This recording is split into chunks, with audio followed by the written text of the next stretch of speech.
Welcome to the United States of America podcast. I am your host, Niti, and we are broadcasting live from the Food Church here on North Carolina. Anna is taking time off from her public appearances during her time of mourning the loss of our beloved head of state and her husband, James Clinton Belshare. But she has not stopped her important work as fiduciary of the United States of America. During her hiatus from the public eye, we will continue sharing news from the Federation and maintain the beacon for all living men to learn about their birthright inheritance. If you have missed past episodes, please be sure to take the time to watch the first episode and watch the rest like a documentary. We are people at peace, and we have declared peace to all nations around the world. This is not a marketing or a promotional channel, and we are shining a light on knowledge that is being hidden from you, and we are sharing the truth about your birthright and your inheritance. We have moderators who are assisting in the comment section. Be kind and self-govern, and if you have questions, please put them in all caps and only enter them once per show. Today, I have the pleasure of being joined by Louise Anthony, Peacekeeping Task Force Affiliate Director. Welcome, Louise. How are you?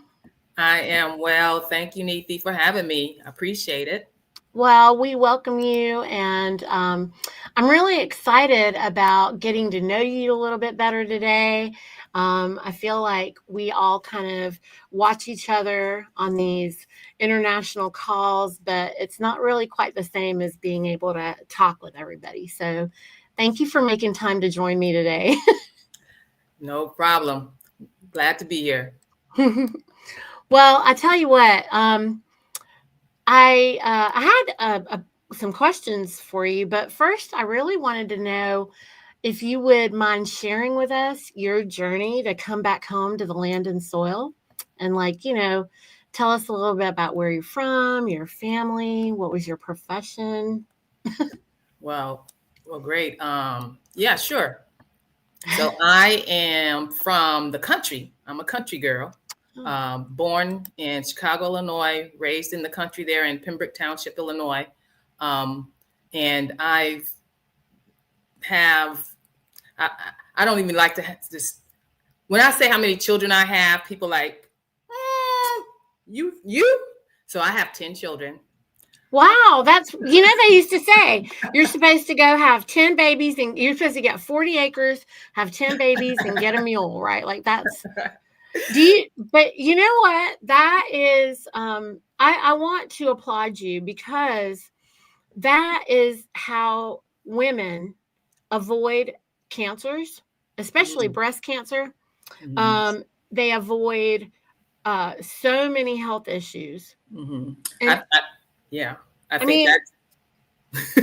think that's contributed to why I look the way that I look. So I have the 10 children. I have 2 sets of twins that are 10 years apart, but I breastfed all of them. Thank you for loving yourself and honoring the babies that way. This is really where we need to get everybody back to.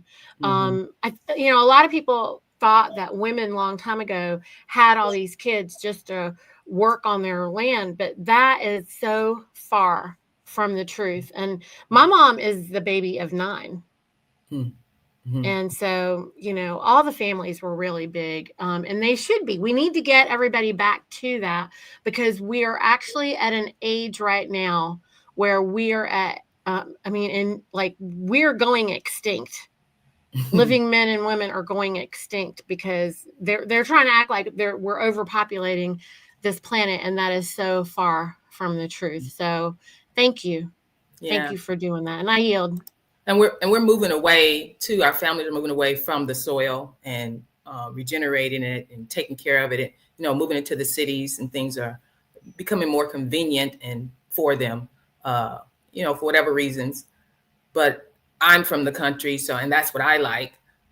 Raised our kids on the farm. That one of those self-reliant families, grew our own food, raised our own meats, processed our own meats. I was a stay-at-home mom. I homeschooled all the children till they was through high school. Went to college. I wrote their own transcripts. I was in my background professionally. I graduated from Oral Roberts University, so I have a degree in Christian Ministries Evangelism. That's my background of what I graduated in, but I also had a minor in computer science. So I started in the ministry coming out of college. The way I got here, where I am now, actually came through that pathway, that journey. Started to learn different things about the church that wasn't true. So when I started to learn things on my own, doing some self-studies, I've learned that the things that they were teaching me about the Bible wasn't true. And then I learned things they were teaching me about food wasn't true. Then I learned what they teach me about medicine wasn't true. So all those things was accumulating. That's when I kind of broke away from all of the institutionalism. My husband and I, we were married for 28 years. We're now divorced though. But together, we kind of came through that journey together. And I went from, once we got divorced, I went from being homeschooling to being in the workforce. So I went into the workforce and started working as, I was a securities agent. I was a life insurance agent. I was a school teacher. I actually went into the school system and started teaching my own children and everybody's children. At that point, I went and I worked in warehouses, worked as a customer service rep. So I did a whole lot of different things. Then I had my little side jobs on the side. I did hair, was in braid shows and things like that, modeling and things like that. So that's, as I, traveled through all those things, I think it was like maybe about 1996 to 8 is when I actually started breaking away from all of that institutionalism and began to be in grassroots activism, political activism in my little community. So I'm from Illinois, in the Pembroke Township, Illinois is where I'm from. And there's where I started to say, hey, something's wrong with the government. These birth certificates and things like that. And what I learned about the straw man and what the all caps letters and stuff meant.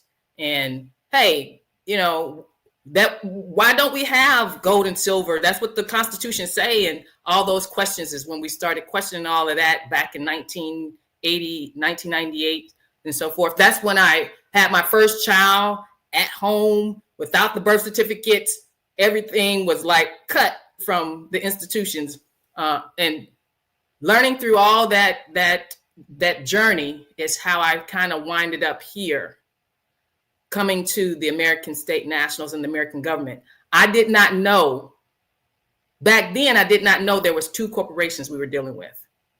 Back then, I thought it was just a municipal corporation, Washington D.C. But when I came to the American government after COVID is when I found the American government and American State Nationals in about 2021, 2022. I realized, there's 2 of them. I didn't know there was 2 of them, that you got a straw man here and a straw man there. So I began to learn things like that and said, I actually found the real government. Now I can dig in and get things straight, help get things straightened out. So that's how I winded up here. Mm-hmm. Wow. And so I'm assuming all of that made you choose to get involved in the American government. Do you have anything more that you would say was your why to get involved? Well, I thought that I had a background of knowing why we're in the situation we're in and that I could help. And I thought I had some skills that our American government could use. Back when in my grassroots activism days, in our little small community, there was a issue with our governor, our state governor at the time was Ryan, and he wanted to bring a prison into our neighborhood. We were a predominantly Black community, small community, but he wanted to bring a prison in our neighborhood, a women's prison, and we wasn't having it. So I learned how to rally together in a small group as a grassroots group and get the community involved in having a voice of what they wanted in their community when the government wanted to bring something that they didn't want. So we were able to do different things to show the locals, this is how you should respond when the government is trying to infringe upon you. Respond with questions. That's really what we did. We responded with questions. Well, why do you think, did you do the proper process? We asked them about their processes, government processes. Did you do a public meeting? Did you do a economic survey? Did you do, and we showed the people in these meetings, these are the things we're supposed to be asking our government servants if they did these proper things to inform us and disclose to us what it is they're trying to sell us on. And it took about a year of us asking these questions and finding out the dirt. Because once you start asking the questions, you find out the dirt that they didn't tell you about. And once you disclose that to the community, then they, began to really realize, hey, this isn't really for me. This is for you all. This is what you all want. But this is not going to benefit me at all. So I think that type of background that I had, I saw could be useful here in the American government and the things that we were needing to do. I saw that we needed to reconstruct. Well, I was being told we need to reconstruct our government. And when I was looking around, I was like, well, how are we planning on doing it? I don't see how we're planning on doing it. So I started saying, well, I think I can come up with a plan. And that's how I got started doing what I'm doing now. So I really want to hear hear more about what you're doing right now with the Peacekeeping Task Force. And I'd like for you first to say, to let us know, like, how would you describe the Peacekeeping Task Force?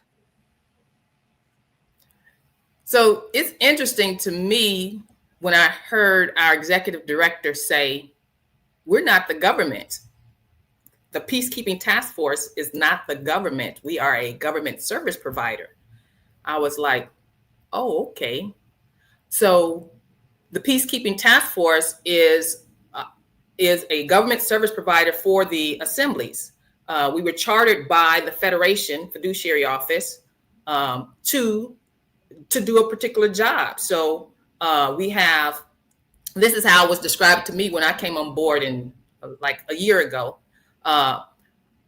It was described to me that we have two sides to our Peacekeeping Task Force.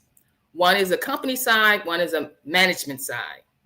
And we have an executive director, an assistant director over the company side.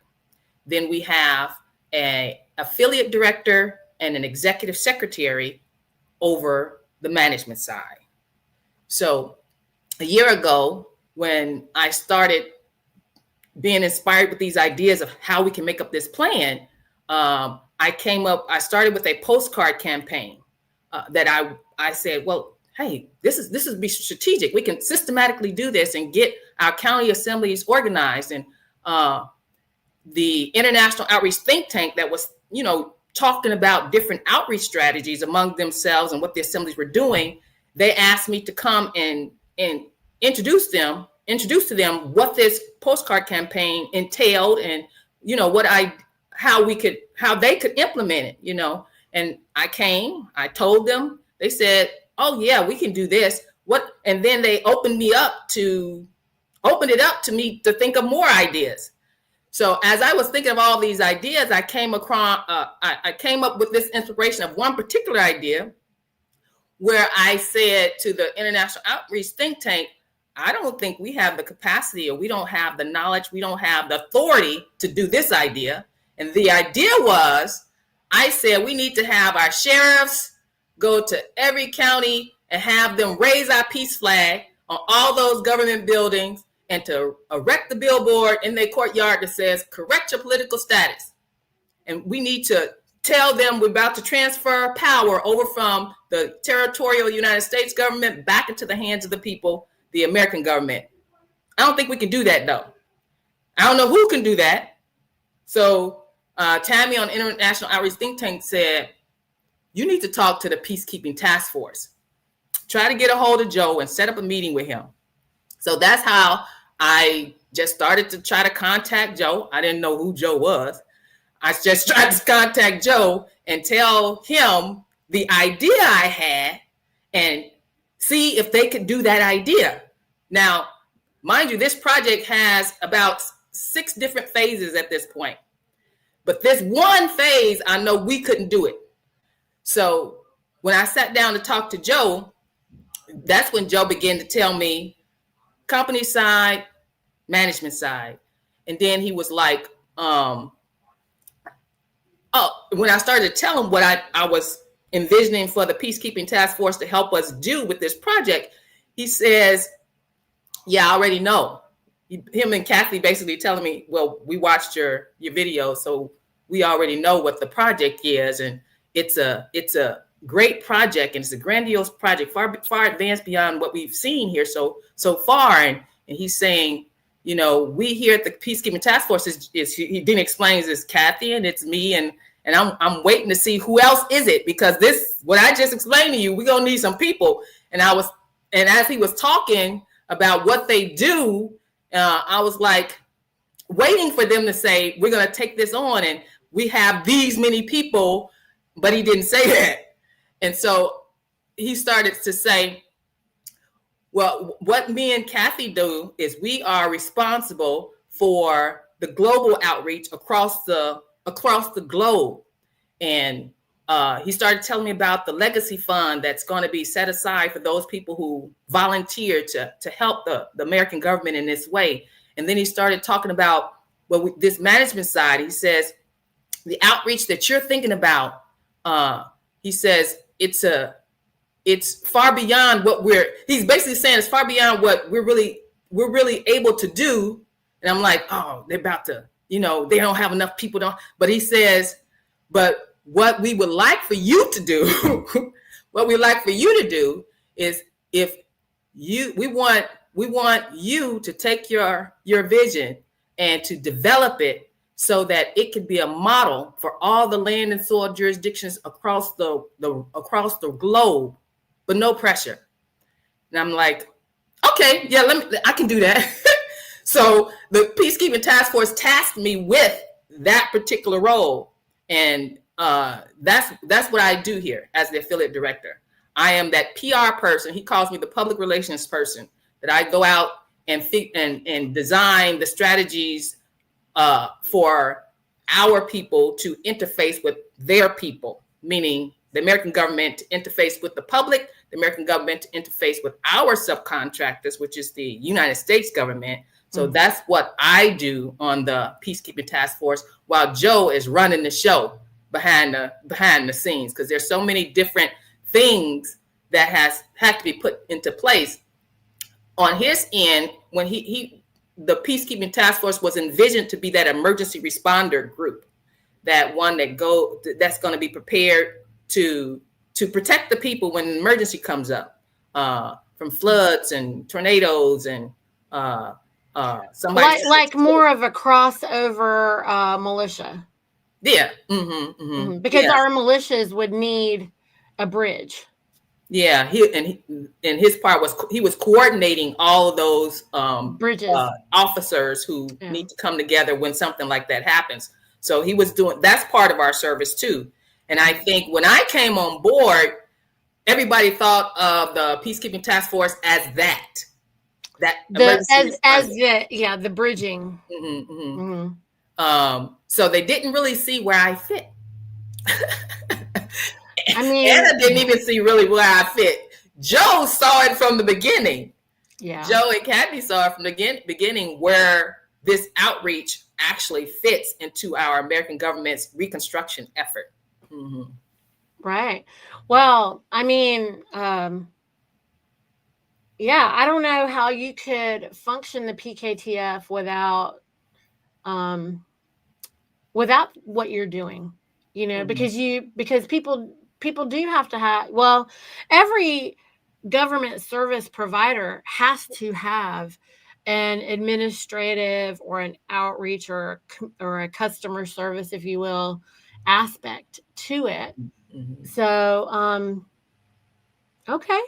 And so what are the specific services that the PKTF actually does provide. Like there is a lot of misunderstanding about the PKTF. You've already started to break a lot of it down. But I think that there's, I don't know why there's anyone on any of our assemblies that would not want to support any Federation services, particularly because our Federation knows that there are no, like the Federation isn't going to impose costs on the states, just like the states are not to impose costs on the counties. And so, is there any? I mean, I think people are very disillusioned and confused about this, but these bridges are very necessary. I mean, really, just for immediate emergency medical, immediate emergency, in the case of any natural disaster, such as, on North Carolina here when we were hit with Helene. And it didn't only affect North Carolina, it was affecting Tennessee, North Carolina, South Carolina, and it went into Georgia. Like multiple hurricanes and other natural disasters like the fires on California or whatever are going on.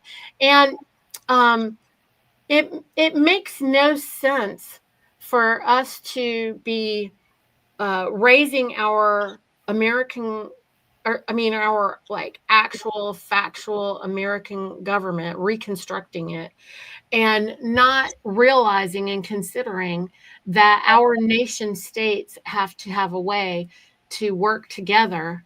I mean, yeah. you know, So and that's interesting that you say that, because that's where I came in, because I was like, as I'm looking at how our American government was planning to reconstruct itself when I came into the assembly, I'm like, how are we going to do it? I mean, how are we going to actually accomplish that when we don't even have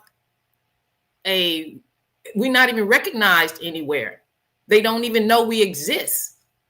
How are we going to have a state border defense plan and an emergency response?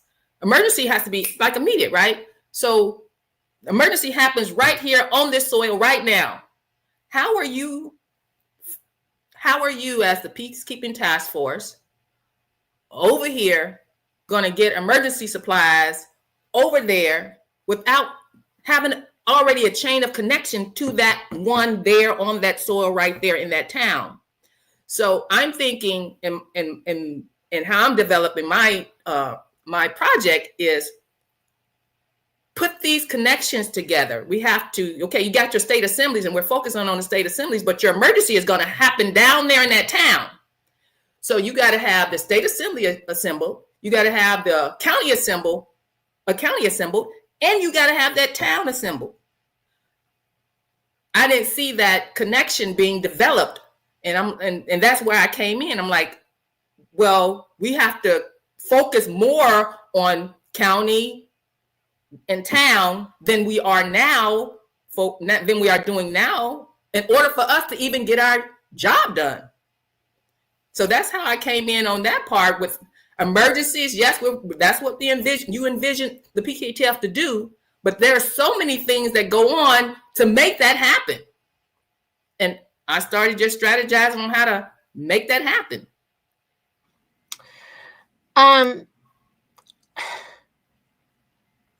Yeah, I mean, it's interesting when you actually, like, it's real easy to just say, oh, we're reconstructing the government. And then everybody just thinks, oh, let's just get some handbooks together.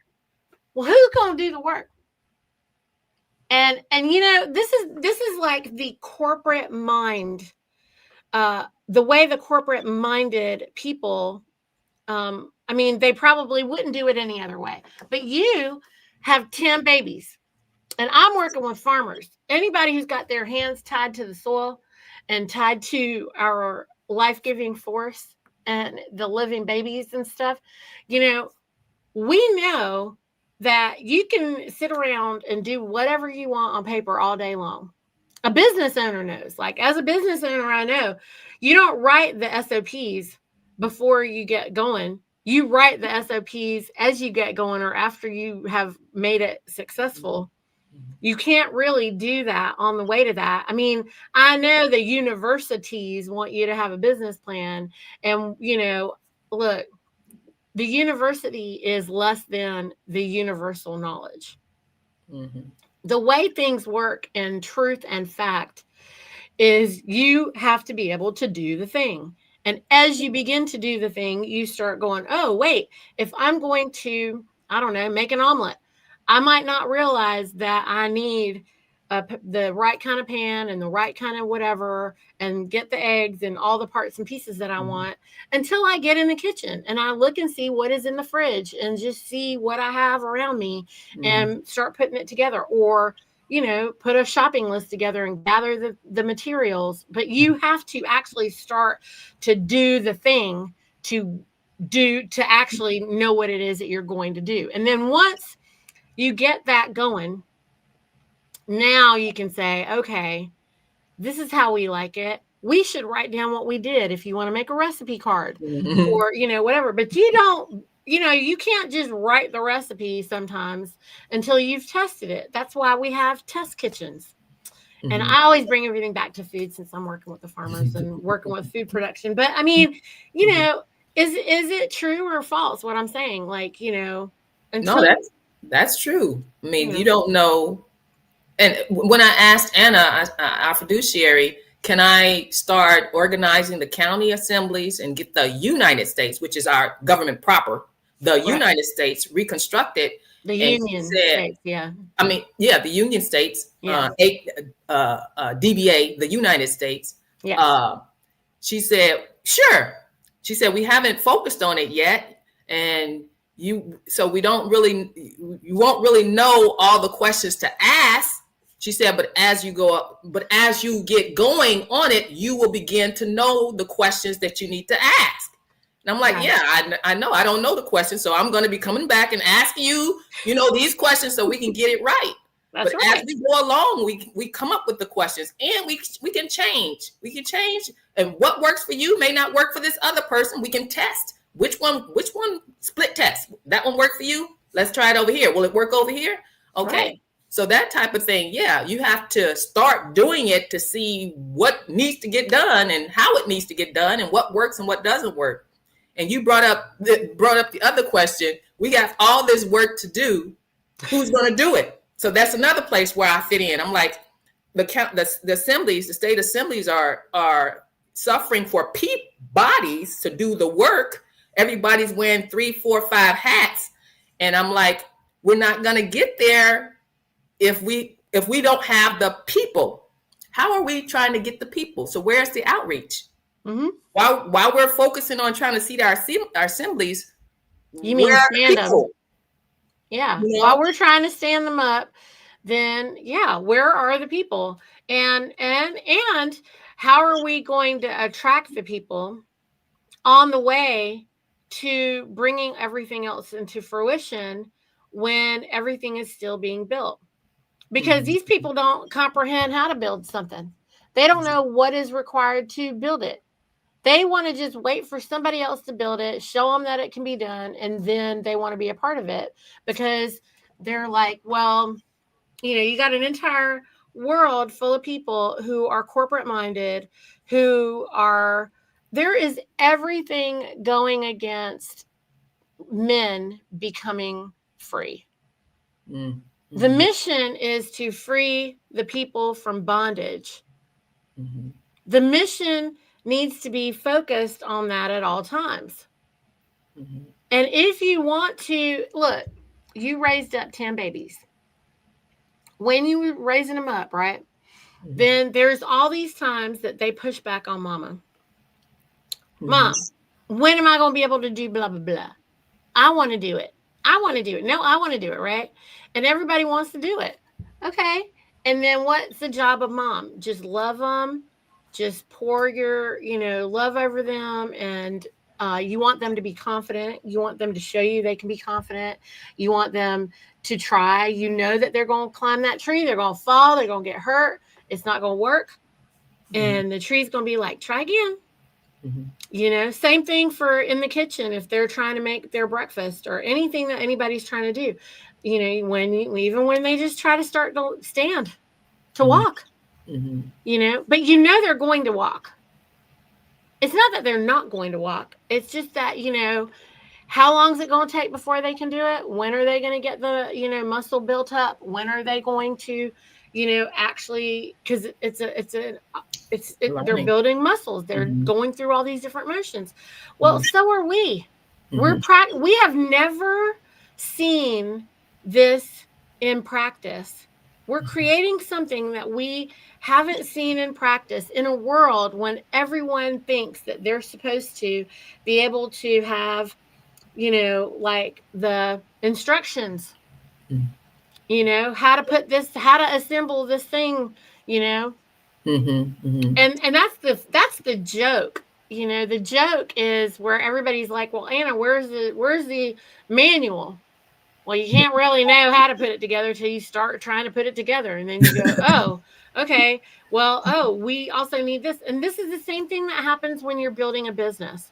When you're establishing any business, then you might not realize, oh, I might wanted to have put some speed bumps in the parking lot because I didn't know that was going to happen when I came here. You're familiarizing yourself with the landscape.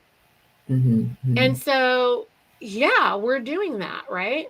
But if Mm-hmm. we don't have the courage to get up, it takes courage for the baby to begin to try to pull themselves up, to Mm-hmm. try to stand, to try to walk. It takes a lot of courage. Mm-hmm. And so it's no small thing. Mm-hmm. And Um, and sorry. for us, as we're reconstructing, another aspect you touched on is us being able to work together and figure it out. We have to work together to figure it out. So there needs to be some cooperation, some collaboration, some debate, some communication. And that's another part that the PKTF has been tasked with, is the communication aspect. So not only with radio communication, so that the emergency can be broadcasted through the radio from person to person, but also communication between the assemblies, communication coming from the assembly to the fiduciaries. I found, as I stepped into this role and started to try to come up with the strategies and everything, I thought all I was going to be doing is coming up with strategies, building this project, but I found that there is some personal interrelationships that's slowing down the progress. So now we need to focus on ombudsman and on oversight and that communication. So there's the other thing that the PKTF do is we advocate for other American service providers. So we have the American Peace Bridge Network, who are the ones who provide the radios and things like that. But they're talking about discussing what more they can do with providing services for better communication between assemblies and between the fiduciary and the assemblies, to make sure the communication is accurate, it's reliable. Because when you get out there in an emergency, you're using your radio. Whatever you say across that radio, it needs to be reliable information.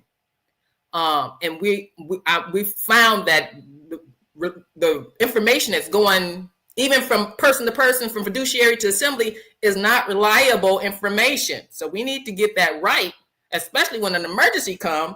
If we can't get it right when no emergency is here, what do we think going to happen when an emergency happens? So that's the APC group provider. They deal with the communications, and they'll be maybe bringing forth some proposal that they can help with the interpersonal communication between the government assemblies and stuff. Mm-hmm. So that's important too, as we're reconstructing, to be able to communicate, collaborate, cooperate with each other.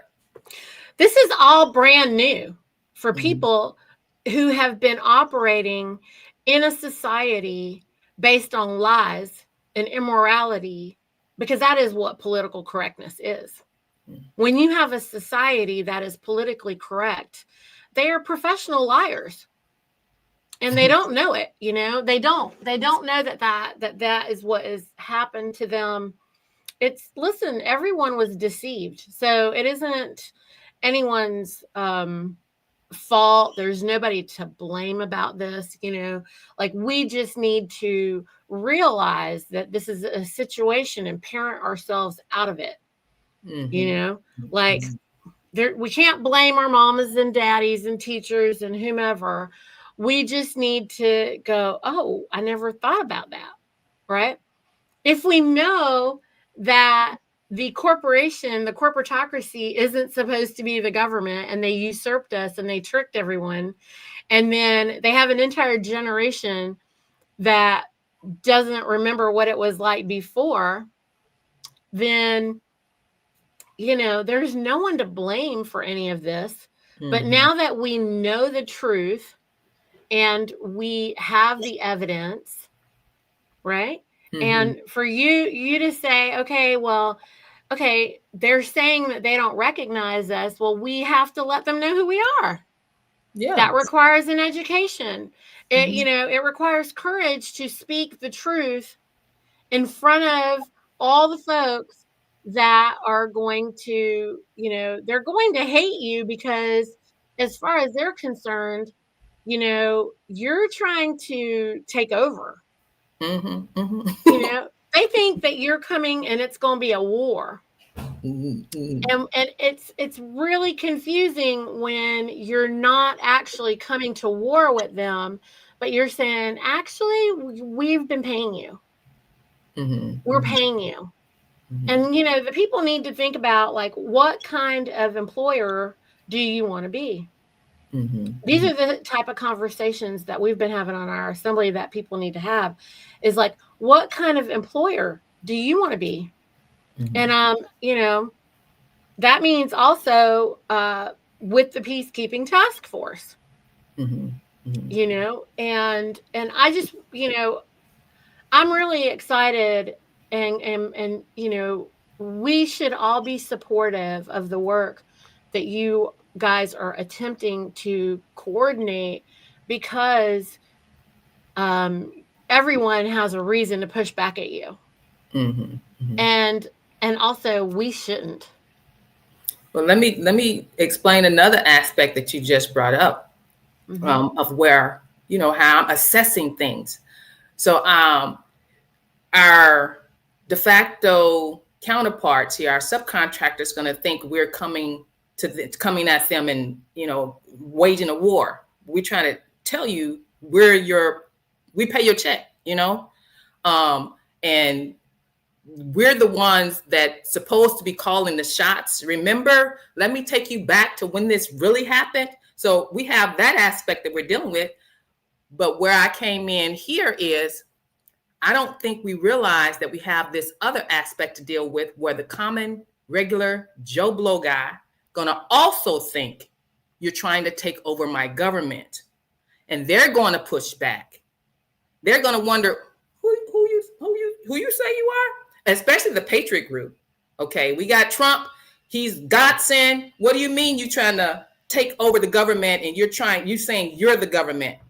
So we have to approach this very calculated, so that we don't inadvertently trigger civil unrest, civil protests.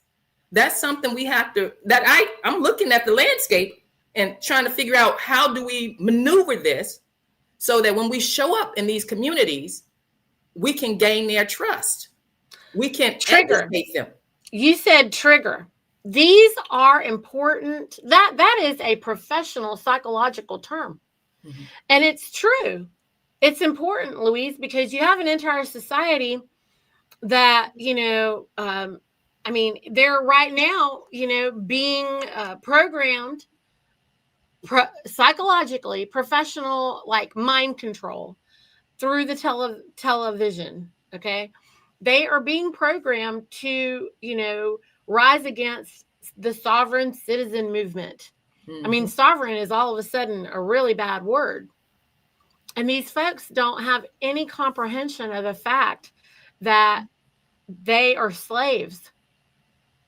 What you're saying, it goes against, I mean, listen, all this manipulation is part of the work of a lot of Freemasons.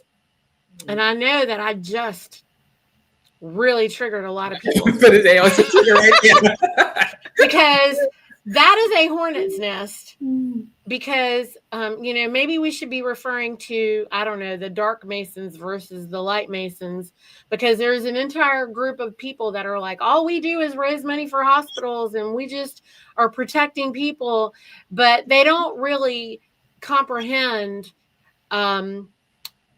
what happened here with Abraham Lincoln and the corporation and all of these pieces that are so intertwined, and it's very complex. It's like, every other breath is a landmine.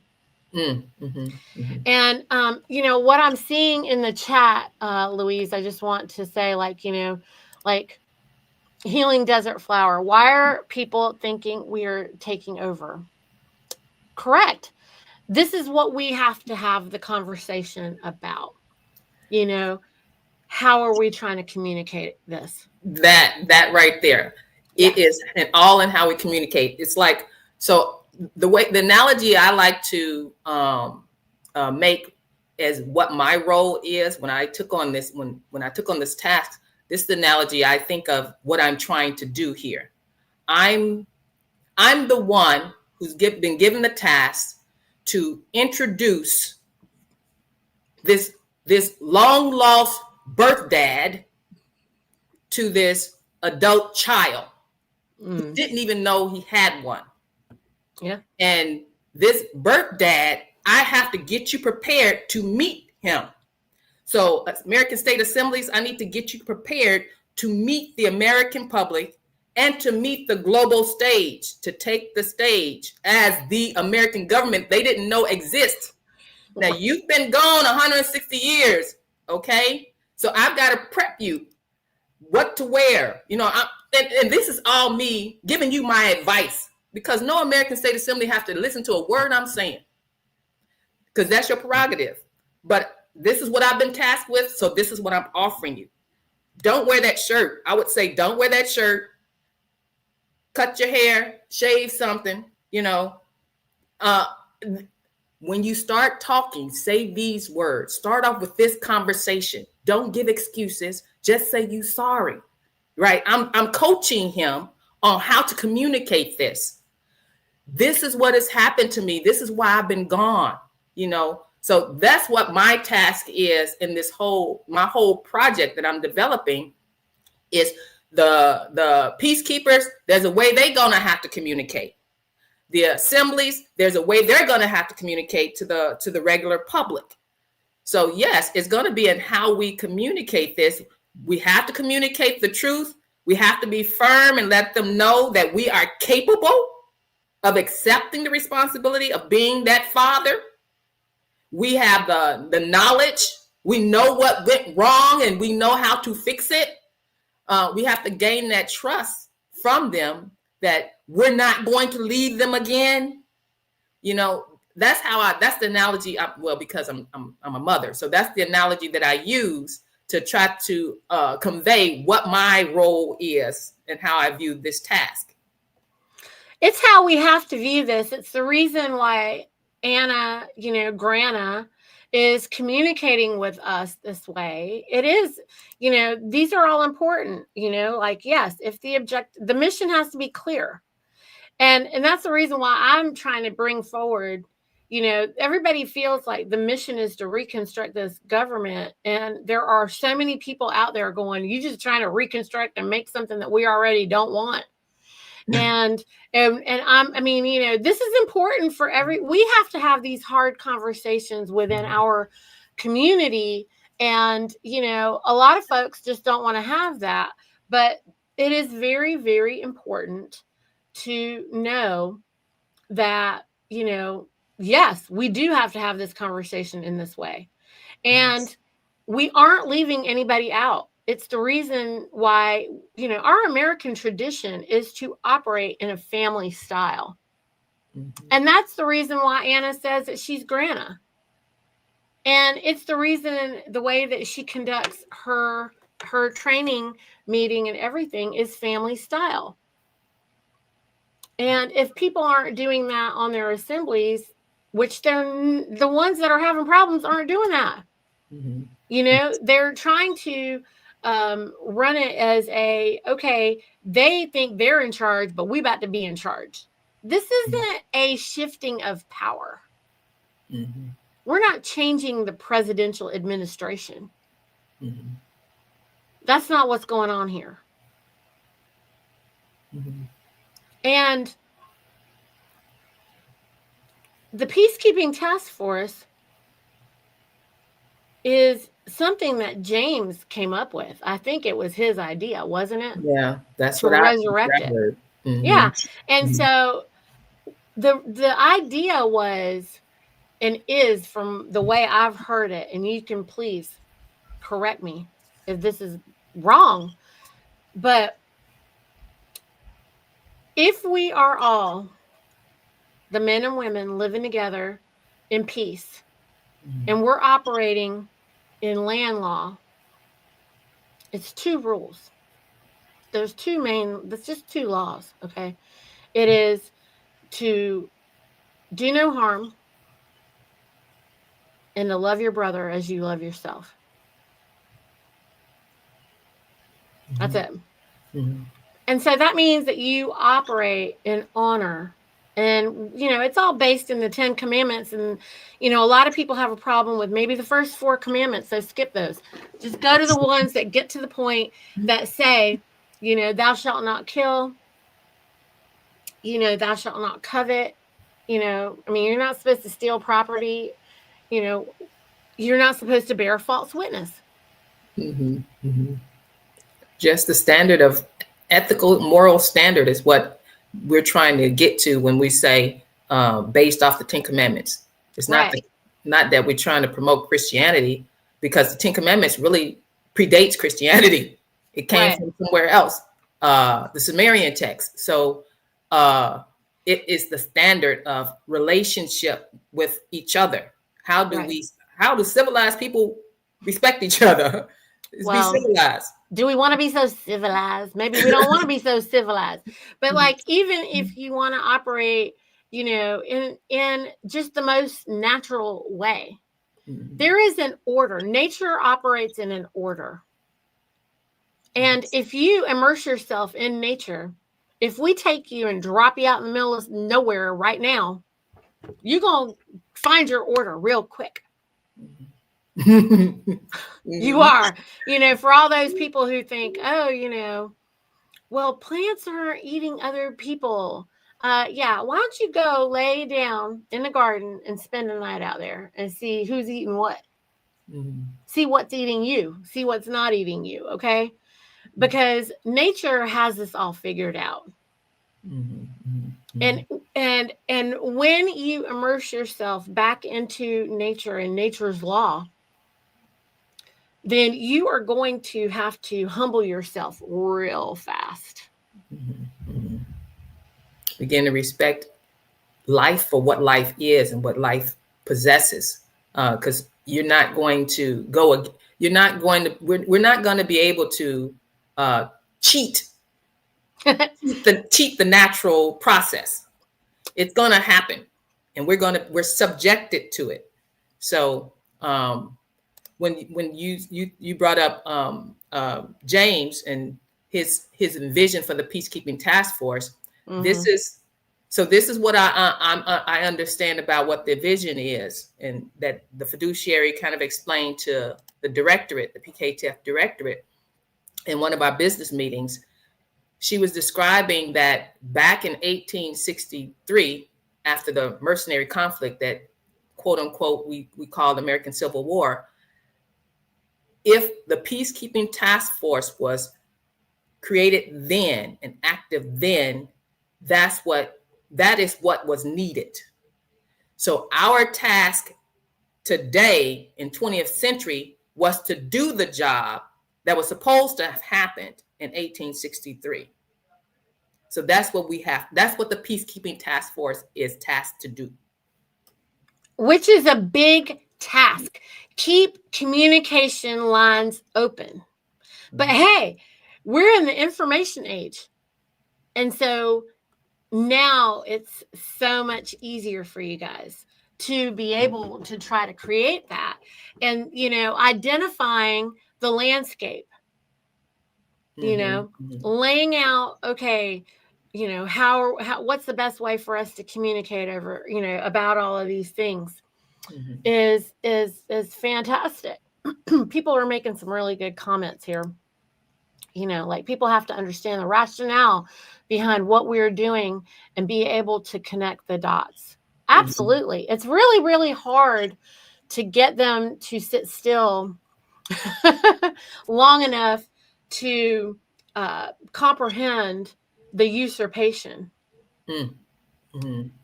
But I think, because a lot of people think that, when the bank's open, we have the money, then we're going to like help feed people and solve things. If that's how you use your money, let me just tell you what, I see people in their full power. I'm not going to give them no money. The only way I'm going to give them money is to come and listen, sit down. I'll pay you a little bit to come sit down, have a meal, and listen.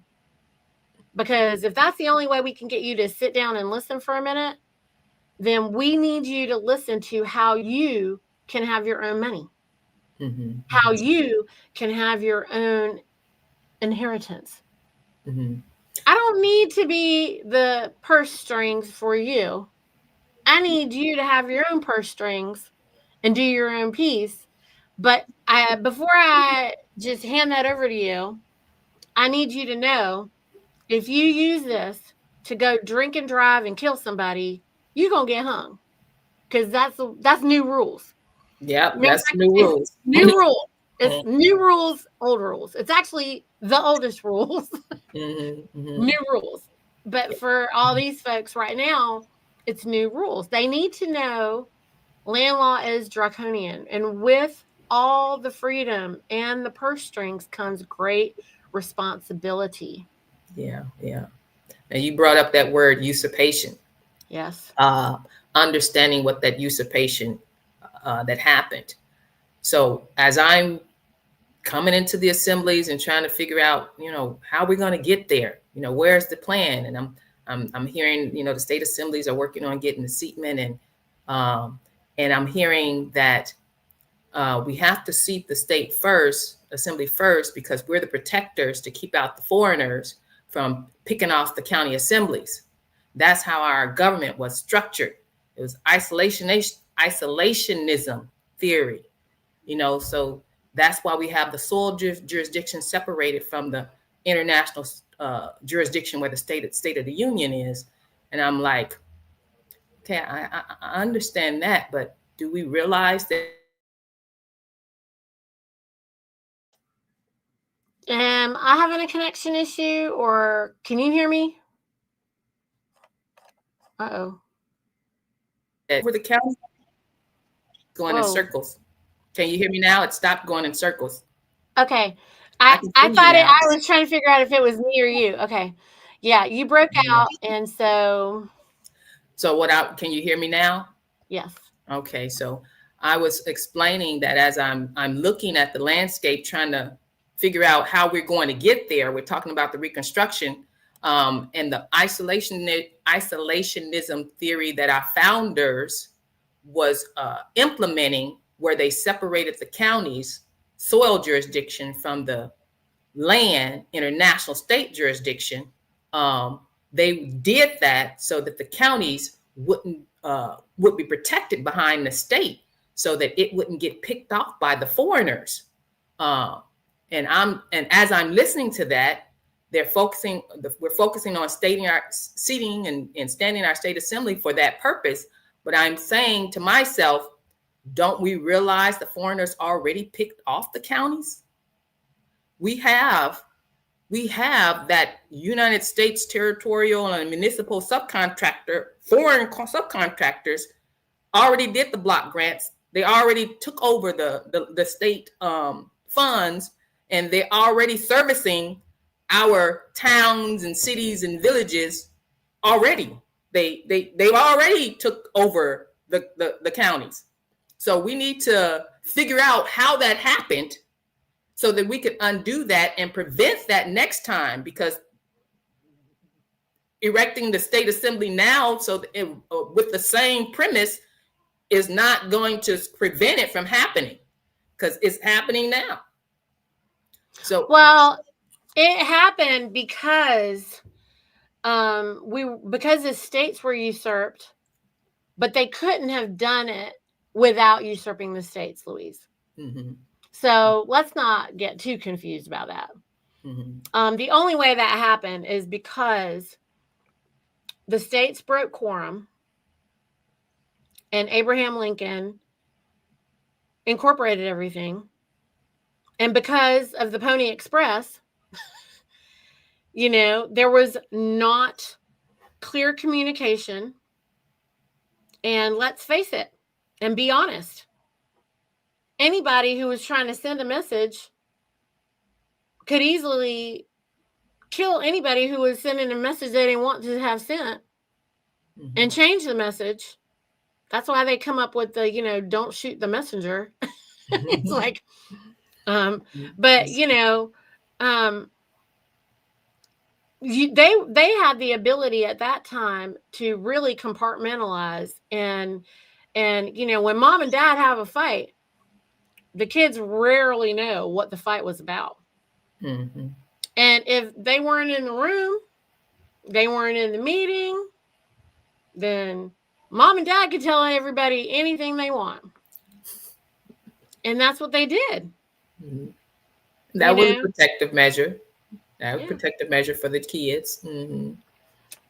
Well, and by hook or by crook, they took people out, and and hey, we were in the middle of a civil war. No, it was a corporate war. It was a corporate, mercenary conflict. Mm-hmm. And they were killing anybody who was going to leak out the corporate information.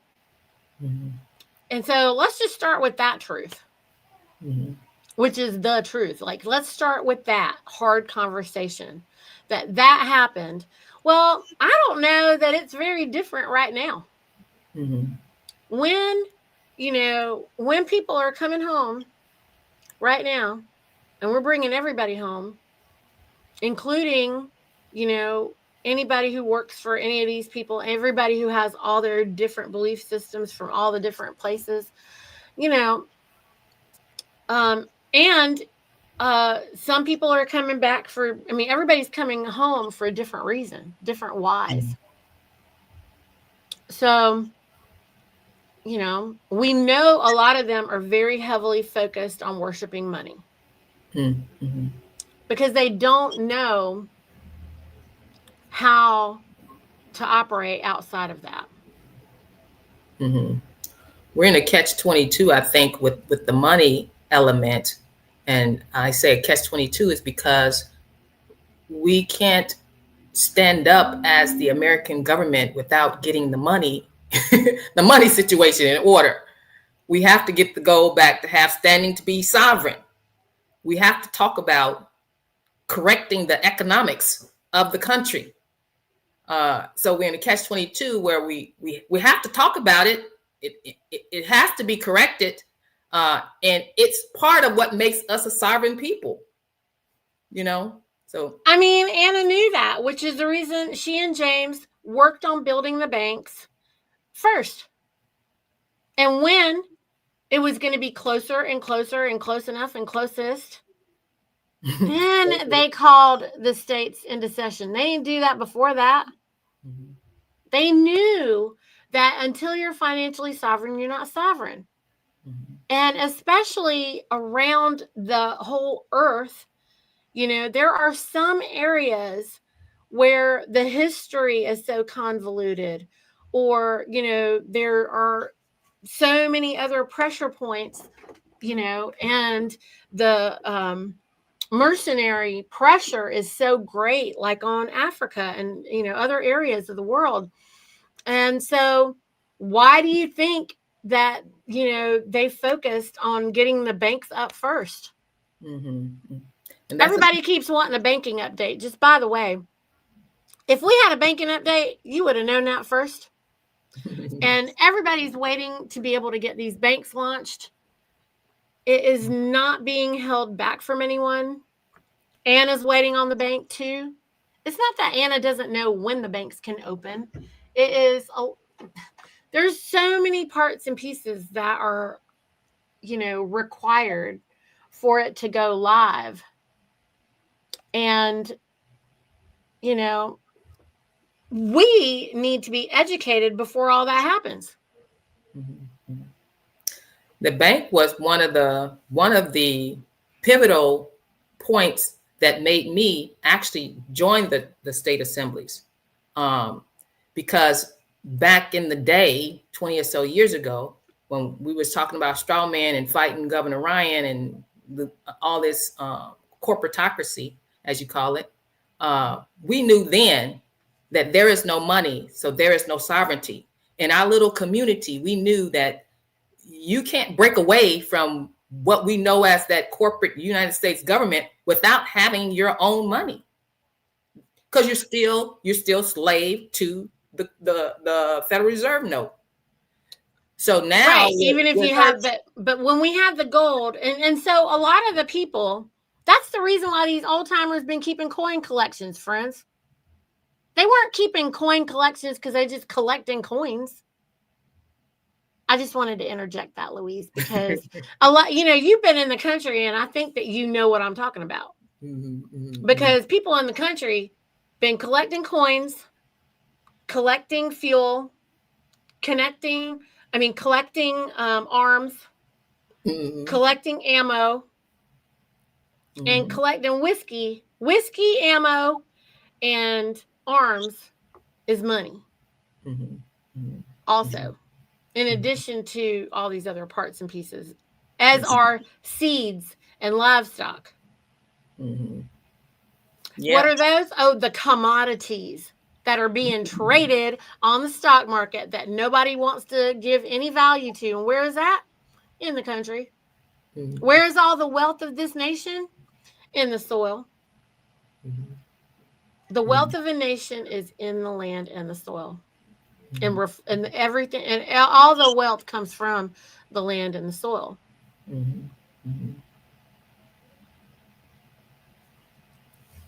That's our sovereignty. Yeah. I mean, that's another thing. Without land, you can't be sovereign if you don't have land. That's a resource for you to sustain yourself. So yeah, we got to get the land back from out of that the municipal corporations property tax rolls. That's what you work on, trying to get those land resources back into the hand of people. It's the education that we all require. And that's why, while Anna is on hiatus, I told Louise, I said, we got to keep shaking everybody up. We need everybody to continue to learn. And it's a really good time for you guys to learn about what the Peacekeeping Task Force is doing and why it matters, and how even if we remain free men that aren't necessarily trying to maintain the government after we, take things back, reorganize, start operating on the new earth, we still gonna need peacekeepers. We're always gonna need peacekeepers. And I don't know, Louise, we've been talking for a good hour. And I feel like this is a good place to stop, unless there's something else that you want to contribute or, add. Yeah, I'd like to take this time to just let the assemblies know that the Peacekeeping Task Force is here to do that job, and that is to introduce our American government to the world. We are tasked with trying to get you all ready. So the project that I helped to develop for 17 months now is called the American Government Resurgence Project. And it has 6 phases to it. Not only from my inspiration, but from the inspiration of about 30 people across the International Outreach Think Tank. Niti did advisory series video for us. We have the Strategy Task Force. We have the Model Counties. We have different task teams, website task teams, and all kind of task teams that came together to put the project together because we need a plan to get there. And the assemblies, state assemblies, county assemblies, if you all want to avail yourselves to the plan, we have a meeting on this Sunday. This Sunday is our next meeting. It's called, we've shifted now that we've launched the project, July 1st, 2025. The thinking part, the strategy part, we've closed that chapter and opened up the chapter of executing, implementing. Now we're at that part where what dress should I wear, or what pants should I wear, or what is my speech going to be when I meet the governor? What is my speech going to be when I stand there in front of the town assembly? The townspeople. That's where we are now. So any of the assemblies, state assemblies, county assemblies who's ready to go out there into the public and start announcing yourself as the American government and show up face to face. We say we are real people. Real people, they have to see real people, not behind our Zoom screens. They have to see real people. And I was telling Anna, this is another place where the American Government Resurgence Project fit. I said to her, the state assemblies are focusing on their seatment, but what is their outreach doing while you're focusing on that? Well, did you stop the outreach? You're not going to be able to bring in the people to do the work, and you're not going to be able to sustain the work that is being done because you're losing people. So the focus, we're saying, needs to be on outreach or rescuing people and bringing them back to the land and soil. As we focus on that, all these other parts, that's reconstruction part, the pillars that need to be reconstructed, and the connection, the communication connections, and all that need to be done, will fall into place as we are doing our outreach. So Absolutely. That's why the outreach is focused on the peacekeeping task force level right now with what I'm bringing to the table. It is number one. Anyone who doesn't know that is, they're one of the groups that are working against, there's 2 groups of people in every assembly that's working against the main group. We have a lot of pressure, friends, because we are working to free all men from bondage. And when you are trying to be free, then the masters are going to send in somebody to hold a boot on your neck. And if you don't know that, then it's time to wake up and grow up. Because what did mama say when the babies are like, ooh, I want to go move out, mama, I'm going to move out. You're going to be like, oh, how are you going to do this? How are you going to do that? And they're all like, I'm just gonna, right? And no, you're not, because you don't get it. You don't comprehend what's going on. And neither do the assemblies. They're not comprehending, because we're just people of love. We're just operating, day to day. And it's not like it's something that we would have had to think about before.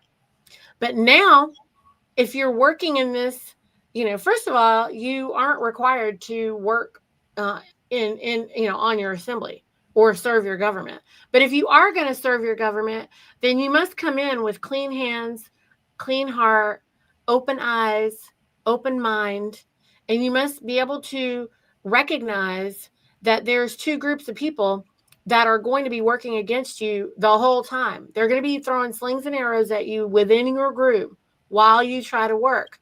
One of them is confused. They don't know what's going on.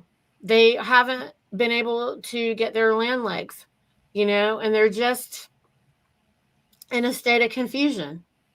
They're still trying to figure out that the sky is blue and the grass is green because they've been in the ocean all this time. They don't know, right? Mm-hmm. And then you got another group of people who literally are the masters are paying them to find and get a whole gang of followers. And they got their gang. It's the same gang on every assembly, doing the same gang MO on every assembly, you know, trying to make everybody feel less than. But we're here to remind you all that you are worthy beyond belief. You're worthy beyond belief and you matter so much. And this doesn't require you to, be a rocket scientist or anything like that. You just need to be able to discern the truth from the lies. And nature doesn't lie. When you get to the edge of a cliff, you're going to go down and it's going to let you know. You're going to feel that energy as you get close to the edge, right? Mm-hmm. It doesn't lie. It doesn't lie. And you know what's going on because you can feel that energy and you can feel this other energy that we're describing. So your nest has not been feathered for you. You're going to have to feather it for yourself. Mm-hmm. And isn't that how it goes, Mama? That's how it goes. Mm-hmm. I like to leave the website that they can go to for the Peacekeeping Task Force is pktfnews.org. Give me a second so I can put it here so we can share it with everybody, okay? Mm-hmm. It is pktfnews.org. And then the Resurgence Project website that kicked off July 1st is Claim Your Inheritance. Spells exactly like it says. ClaimYourInheritance.info. Inheritance. So all those listeners who watch this video, you want to know what happened and what we're doing, what the American government is doing to correct the things that have been happening on our soil, go to claimyourinheritance.info. Is that right? Yeah. Yep. Claimyourinheritance.info and watch the international public notice that's on that website and browse through all the other information there and contact your assembly. Your assembly contact information is on the page. Well, you know what, Louise, I thank you so much for the work that you're doing. And I mean, I love hearing your ideas. You got the big ideas. You got the big ideas. And of course, she got the big ideas. She got 10 babies. She's doing all the big things. Well, thank you, Niti, for having me here. I appreciate the time to share with you, just to talk, actually, and then to share what we're doing here at the Peacekeeping Task Force and what we want to do for the assemblies, what we want to do for our government, what we want to do for our country. We are sincere about what we're doing. And anytime anybody have a question, just contact us. You can get my the PKTF, well, I would say my email, PKTF affiliate director. Hang on one second, because I know people are asking for it, and I also want to put that in here. Okay, go ahead. Oh, I think I have it. Let me just get it from here so that I can make sure that I do it right. So if you want to get contact with any of us, if you want to know about the executive side, well, I shouldn't say the company side, about the radios, we did just launch. This is for Louise, right? Yep, that's mine. We just launched our Peace Bridge Network platform where all the peacekeepers and the peace builders can communicate. We can go through all ideas, we can collaborate, we can ask questions, we can get there much faster with that communication channel open. So yeah, if you're a peacekeeper out there, militia commander, county sheriff, of course, the liaisons, continental marshals, ombudsmen, coroners, get in contact with us. So you can become part of the Peace Bridge communication channel while we collaborate on how we're gonna build this thing. Perfect. Perfect. Well, thank you so much, Louise. And thank you, everybody, for joining us this evening. And we will see everybody next week on Thursday at 7 p.m. Okay? Bye, everybody.